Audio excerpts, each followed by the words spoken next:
ಬಂಧುಗಳೇ ನಮಸ್ಕಾರ, ಹೇಗಿದ್ರೆ ನೀವೆಲ್ಲರೂ? ನಾನು ಸುಬ್ರಹ್ಮಣ್ಯ ಎಸ್ ಹಂಡಿಗೆ. ಬಂಧುಗಳೇ, ಮಂಡ್ಯದ ಮದ್ದೂರಿನ ಘಟನೆ ಇಡೀ ರಾಜ್ಯಾದ್ಯಂತ ಸದ್ದು ಮಾಡ್ತಾ ಇದೆ. ಈ ಘಟನೆಯನ್ನ ಪ್ರತಿಯೊಬ್ಬರು ಖಂಡಿಸಲೇಬೇಕು. ನಮ್ಮಲ್ಲಿ ಏನಾಗುತ್ತೆ ಅಂದ್ರೆ, ಒಂದಷ್ಟು ಮಂದಿ ಕೆಲವು ಘಟನೆಗಳನ್ನು ಮಾತ್ರ ಖಂಡಿಸಿ ಇನ್ನೊಂದಷ್ಟು ಘಟನೆಯ ವಿಚಾರದಲ್ಲಿ ಮೌನವಾಗಿ ಇರ್ತಾರೆ.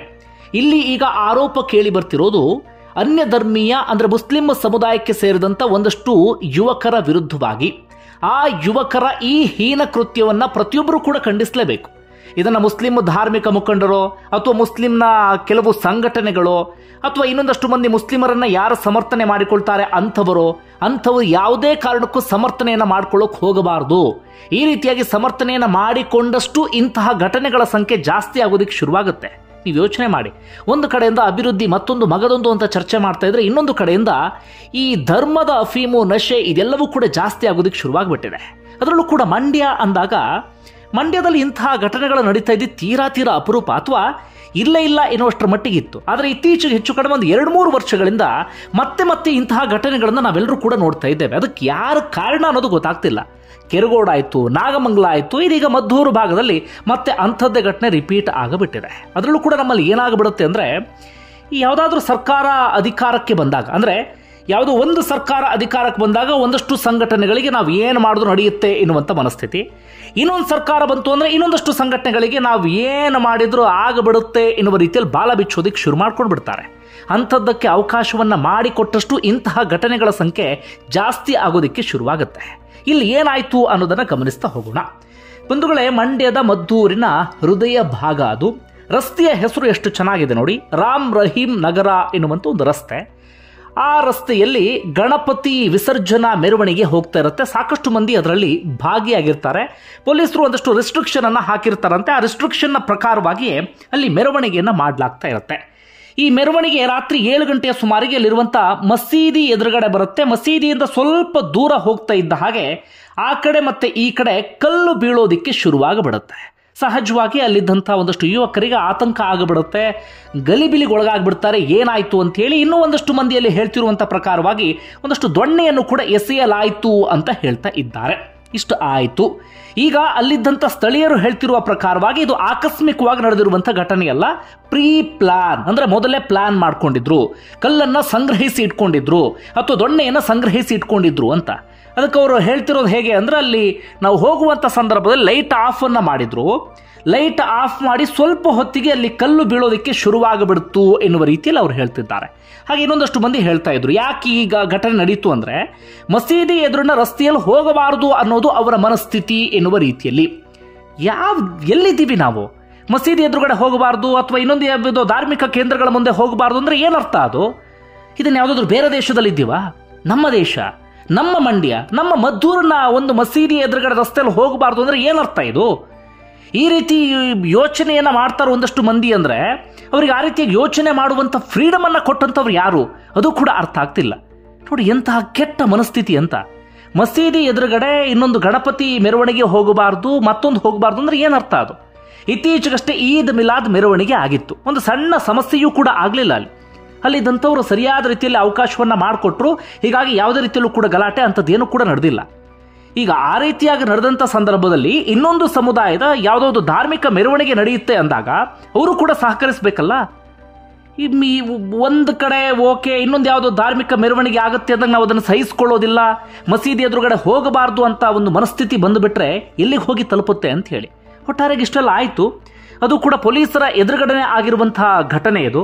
ಪೊಲೀಸರು ಅಸಹಾಯಕರಾಗಿಬಿಟ್ಟಿದ್ರು. ಏನಾಗ್ಬಿಡುತ್ತೆ ಅಂದರೆ, ತುಂಬ ಸಂದರ್ಭದಲ್ಲಿ ನಾವು ಪೊಲೀಸರನ್ನು ಕೂಡ ದೂಷಿಸೋಕೆ ಸಾಧ್ಯ ಆಗೋದಿಲ್ಲ.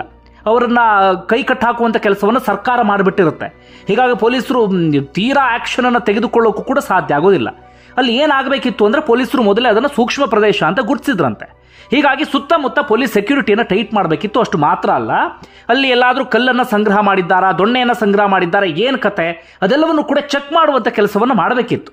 ಆದರೆ ತುಂಬ ಸಂದರ್ಭದಲ್ಲಿ ಏನಾಗುತ್ತೆ, ಒಂದಷ್ಟು ಅಧಿಕಾರದಲ್ಲಿ ಇದ್ದಂಥವರು ಆ ರೀತಿಯಾಗಿ ಅಲ್ಲಿ ಚೆಕ್ ಮಾಡೋದಕ್ಕಾಗಲಿ ಇನ್ನೊಂದಕ್ಕಾಗಲಿ ಅವಕಾಶವನ್ನು ಮಾಡಿಕೊಡೋದೇ ಇಲ್ಲ.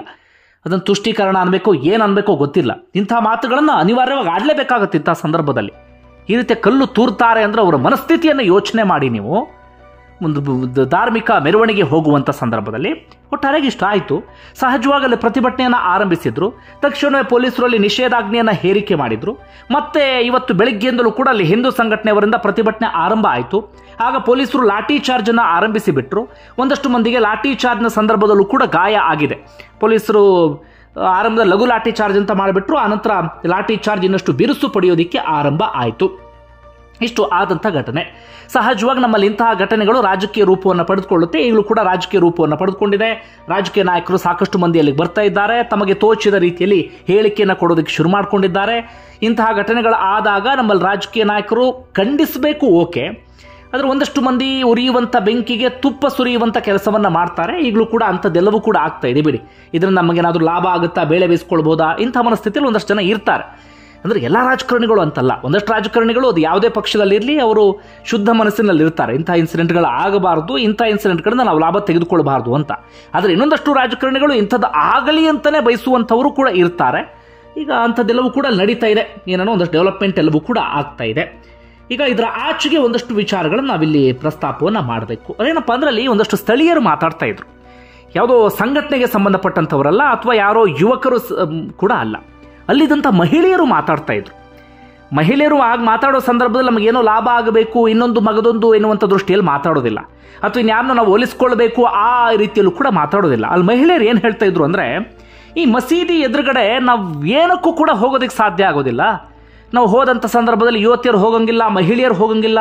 ನಮಗೆ ಸಾಕಷ್ಟು ದಿನಗಳಿಂದ ಸಮಸ್ಯೆ ಆಗ್ತಾ ಇದೆ. ಪೊಲೀಸರ ಗಮನಕ್ಕೆ ತಂದಿದ್ವಿ, ಆದರೆ ಪೊಲೀಸರು ಅದಕ್ಕೆ ಸಂಬಂಧಪಟ್ಟ ಹಾಗೆ ಕ್ರಮ ತೆಗೆದುಕೊಳ್ಳೇ ಇಲ್ಲ. ಒಂದು ಸಾವಿನ ಮೆರವಣಿಗೆ ಹೋಗೋದಕ್ಕೆ ಸಾಧ್ಯ ಆಗೋದಿಲ್ಲ, ಸಾವಿನ ಮೆರವಣಿಗೆ ಹೋಗುವಾಗ ತಮಟೆ ಬಡಿಯೋದಕ್ಕೂ ಕೂಡ ಸಾಧ್ಯ ಆಗೋದಿಲ್ಲ ಎನ್ನುವ ರೀತಿಯಲ್ಲಿ ಮಹಿಳೆಯರು ಹೇಳ್ತಾ ಇದ್ರು. ಯಾವುದೋ ಸಂಘಟನೆಯವರು ಹೇಳ್ತಾ ಇದ್ರೆ ಅವ್ರು ಬೇರೆ ಕಾರಣಕ್ಕಾಗಿ ಹೇಳ್ತಿದ್ದಾರೆ ಅಂತ ಅನ್ಕೊಳ್ಬಹುದು. ಸ್ಥಳೀಯರು ಈ ಮಾತನ್ನ ಹೇಳ್ತಿದ್ದಾರೆ ಅಂದ್ರೆ ಸರ್ಕಾರ ಗಂಭೀರವಾಗಿ ತೆಗೆದುಕೊಳ್ಳಲೇಬೇಕು ಇದನ್ನ. ಒಂದು ಮಸೀದಿ ಎದುರುಗಡೆ ಇನ್ನೊಂದು ಸಮುದಾಯದವರು ಹೋಗಬಾರದು ಅಂದ್ರೆ ಏನರ್ಥ ಇದು?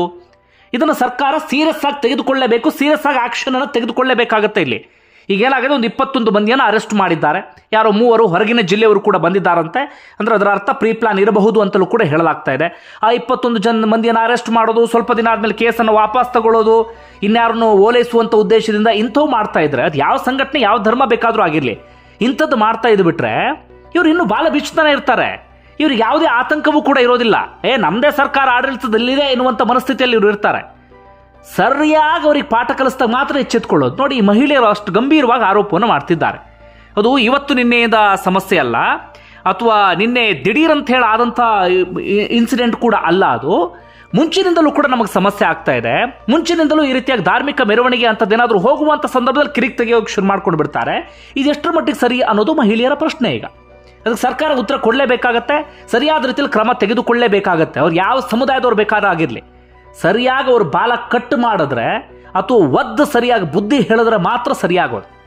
ಇಲ್ಲ ನಮ್ಮ ವೋಟ್ ಬ್ಯಾಂಕು, ತುಷ್ಟೀಕರಣ, ಯಾವುದೋ ಒಂದು ಸಮುದಾಯವನ್ನು ಓಲೈಸಬೇಕು, ಕೇಸ್ ಹಾಕ್ದಂಗೆ ಮಾಡ್ತೀವಿ, ಅದಾದ ಬಳಿಕ ವಾಪಸ್ ತೆಗೆದುಕೊಂಡು ಅವ್ರನ್ನ ಖುಷಿ ಪಡಿಸ್ತೀವಿ ಅಂತ ಹೋಗಿಬಿಟ್ರೆ ಈಗ ಶುರುವಾಗ್ತಿದೆ ನೋಡಿ. ಸಣ್ಣ ಸಣ್ಣ ಘಟನೆಗಳು ಮುಂದೆ ಹೋಗ್ತಾ ಹೋಗ್ತಾ ಅದು ಯಾವುದ್ಯಾವುದೋ ರೂಪವನ್ನು ಪಡೆದುಕೊಂಡು ಅದು ಎಷ್ಟು ಜನರನ್ನ ಬಲಿ ತೆಗೆದುಕೊಳ್ಳುವ ಹಂತಕ್ಕೆ ಬೇಕಾದರೂ ಹೋಗಬಹುದು.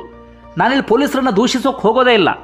ತುಂಬ ಸಂದರ್ಭದಲ್ಲಿ ನಾವು ಪೊಲೀಸರಿಗೆ ಬೈತಾ ಇರ್ತೀವಿ, ಪೊಲೀಸರು ಏನು ಮಾಡ್ತಾ ಇದ್ರು, ಪೊಲೀಸರು ಭದ್ರತೆ ಸರಿ ಮಾಡಿರಲಿಲ್ಲ, ಪೊಲೀಸರು ಮೊದಲೇ ಸರಿಯಾದ ರೀತಿಯಲ್ಲಿ ಇದು ಮಾಡಿರಲಿಲ್ಲ ಅಂತ ಹೇಳಿ. ಪೊಲೀಸರು ಹಾಗೆ ಮಾಡೋದಕ್ಕೆ ಅವಕಾಶವನ್ನೇ ಮಾಡಿಕೊಡೋದಿಲ್ರಿ ನಮ್ಮ ಆಡಳಿತ. ನಮ್ಗೆ ತಕ್ಷಣ ಕಣ್ಣಿಗೆ ಕಾಣೋದು ಪೊಲೀಸರು, ಆದರೆ ಅದ್ರ ಮೇಲೆ ಆಡಳಿತ ನಡೆಸುವಂಥವ್ರು ಇರ್ತಾರಲ್ಲ, ಅವ್ರು ಅವಕಾಶವನ್ನೇ ಮಾಡಿಕೊಡೋದಿಲ್ಲ. ಅಲ್ಲಿ ಇನ್ನೇನೋ ಹೆಚ್ಚಿನ ಭದ್ರತೆ ವ್ಯವಸ್ಥೆ ಮಾಡ್ತಾರೆ ಅಂದಾಗ, ಅಥವಾ ಮಸೀದಿ ಸುತ್ತಮುತ್ತ ಚೆಕ್ ಮಾಡ್ತಾರೆ ಅಂದಾಗ ಅದಕ್ಕೆ ಅವಕಾಶವನ್ನೇ ಮಾಡಿಕೊಡೋದಿಲ್ಲ. ಆಗ ಇಂಥ ಘಟನೆಗಳೆಲ್ಲವೂ ಕೂಡ ನಡೆಯುತ್ತೆ. ಈಗಲೂ ಕೂಡ ಅಲ್ಲಿ ಆಗಿದ್ದದೆ. ಹೀಗಾಗಿ ಆ ಸ್ಥಳೀಯ ಮಹಿಳೆಯರ ಒಂದಷ್ಟು ಗಂಭೀರ ಆರೋಪ ಇದೆಯಲ್ಲ, ಅದನ್ನು ಸರ್ಕಾರ ಗಂಭೀರವಾಗಿ ತೆಗೆದುಕೊಳ್ಳಲೇಬೇಕಾಗುತ್ತೆ. ಯಾವ ಕಿಡಿಗೇಡಿಗಳಲ್ಲಿ ಇಂಥದ್ದು ಮಾಡ್ತಾ ಇದ್ದಾರಲ್ಲಿ, ಅಲ್ಲಿ ಹೋಗುವಂಥ ಸಂದರ್ಭದಲ್ಲಿ ತೊಂದರೆ ಕೊಡ್ತಾ ಇದ್ದಾರೆ, ಅದನ್ನು ಸರಿಯಾದ ರೀತಿಯಲ್ಲಿ ಗಮನಿಸಿ ಸರಿಯಾದ ರೀತಿಯಲ್ಲಿ ಕ್ರಮವನ್ನು ತೆಗೆದುಕೊಳ್ಳಲೇಬೇಕಾಗತ್ತೆ. ಅಂದರೆ ಏನಾಗುತ್ತೆ, ಈಗ ಮಾತ್ರ ಬಿಸಿ ಬಿಸಿಲಿ ಇದೆಯಲ್ಲ, ಒಂದು ದಿನ ಚರ್ಚೆ ಆಗುತ್ತೆ. ಈ 21 ಮಂದಿ ನೋಡಿ, ಒಂದು ಸ್ವಲ್ಪ ದಿನ ಆದಮೇಲೆ ಇವ್ರು ಹೊರಗಡೆ ಬರ್ತಾರೆ. ಸರ್ಕಾರವೇ ಹೇಳುತ್ತೆ ಅವರ ಮೇಲಿನ ಕೇಸನ್ನು ನಾವು ವಾಪಸ್ ತೆಗೆದುಕೊಳ್ತಿದ್ದೇವೆ ಅಂತ ಹೇಳಿ. ಹಿಂದೆ ಆಗಿದ್ದದೆ, ಎಷ್ಟು ಕಡೆ ಬೆಂಕಿ ಹಚ್ಚಲಿ, ಕಲ್ ತೂರ್ಲಿ, ಒಂದು ಸ್ವಲ್ಪ ದಿನ ಆದಮೇಲೆ ಕೇಸು ವಾಪಸ್ ಅಂತ. ಯಾವ ವ್ಯವಸ್ಥೆ ಏನು ಒಂದು ಕೂಡ ಅರ್ಥ ಆಗ್ತಿಲ್ಲ. ಜೊತೆಗೆ ಮಸೀದಿ ಎದುರುಗಡೆ ಹೋಗಬಾರ್ದು ಮೆರವಣಿಗೆ ಅಂದರೆ ಏನರ್ಥ ಅದು? ಯಾವುದೋ ಬೇರೆ ದೇಶದಲ್ಲಿ ಇದ್ದೀವ ನಾವು? ನಮ್ಮ ದೇಶ, ನಮ್ಮ ಮದ್ದೂರಲ್ಲಿದ್ದೇವೆ. ಅದು ಮಂಡ್ಯ ಭಾಗದಲ್ಲಿ ಇಂಥದ್ದು ನಡೀತಾ ಇರಲಿಲ್ಲಪ್ಪ. ಅಲ್ಲಿ ಎಲ್ಲ ಸಮುದಾಯದವರು ಕೂಡ ಒಗ್ಗಟ್ಟಾಗಿ ಒಟ್ಟಾಗಿ ಬಾಳ್ತಾ ಇದ್ರು. ಯಾರ್ದೋ ಒಂದಷ್ಟು ಲಾಭಕ್ಕೆ, ಯಾರ್ದೋ ಒಂದಷ್ಟು ಸ್ವಾರ್ಥಕ್ಕೆ ಅವರ ನಡುವೆ ಬೆಂಕಿ ಹಚ್ಚೋದು, ಅವರ ನಡುವೆ ಬೆಂಕಿ ಹಚ್ಚಿ ಅವರು ಬೇಳೆ ಬೇಯಿಸ್ಕೊಳ್ಳೋದು, ಇಂಥದ್ದೆಲ್ಲವೂ ಕೂಡ ಆಗ್ತಾ ಇದೆ. ಬಂಧುಗಳೇ, ಸದ್ಯಕ್ಕಲ್ಲ ಪರಿಸ್ಥಿತಿ ಉದ್ವಿಗ್ನ ಎನ್ನುವ ರೀತಿಯಲ್ಲಿ ಇದೆ. ಸಹಜವಾಗಿ ಇದು ರಾಜಕೀಯ ರೂಪವನ್ನು ಪಡೆದುಕೊಳ್ತಾ ಇದೆ. ಸದ್ಯಕ್ಕಿಷ್ಟು ಬೆಳವಣಿಗೆ. ನಿಮ್ಗೆ ಏನಿಸ್ತದೆ ಕಮೆಂಟ್ ಬಾಕ್ಸಲ್ಲಿ ಮೆನ್ಷನ್ ಮಾಡಿ. ಧನ್ಯವಾದ ವಿಡಿಯೋ ನೋಡಿದ್ದಕ್ಕಾಗಿ.